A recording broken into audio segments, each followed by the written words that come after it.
And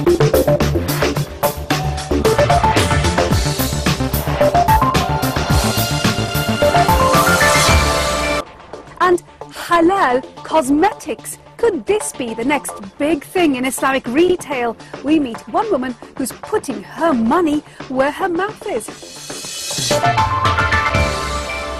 Jeremy Howell reporting from the oldest kibbutz in Israel. Now, we've all heard of halal food, but what about halal cosmetics? And is it the next big thing in Islamic retail?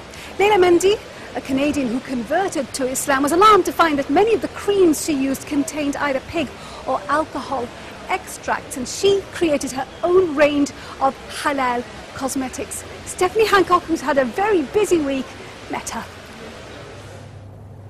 It's the start of the day for cosmetics queen Layla Mandi, and with appearance all important in her trade, getting her look right is key.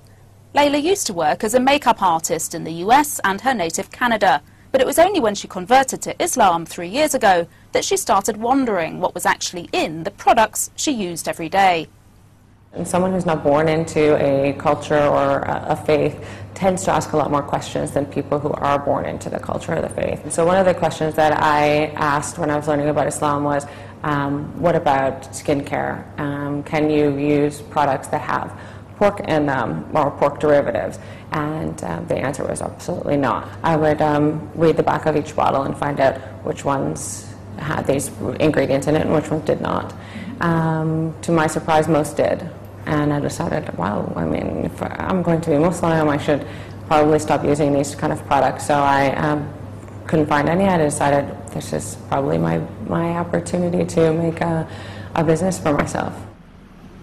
Layla soon set about creating her own halal skincare products, which contain neither pork derivatives nor alcohol.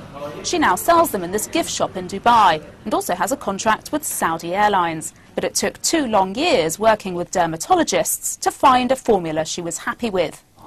Well, all other products on the market are developed for a Western climate and Western skin. Well, the first thing that I noticed when living here was that when I applied skincare in the morning and I would walk out my door, it would just start to melt sweat off of me.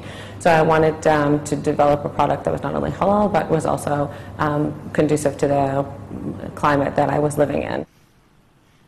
This is a moisturizer which won't slip off, slide off, make you feel sweaty. It'll stay put and allow you to apply makeup on afterwards. And then this is a toner which prepares your skin for the eye cream and moisturizer. So all were specially formulated for the extreme heat of the GCC. Later tonight, Layla will host an iftar event to plug her new products. But first, it's time for her to break fast. She takes her duties as a Muslim very seriously, and her religious values have also helped drive her business. What attracts me to Islam the most is its very clear boundaries and instructions as to a way of life. I think the question I initially had about whether or not it's permitted to have a pork byproduct on your body and be Muslim was a religious question. To develop a business, I think, is very entrepreneurial. That side, I think, is definitely more Western. To strive, to do something, to change, to provide choice. I think that those values I took from back home.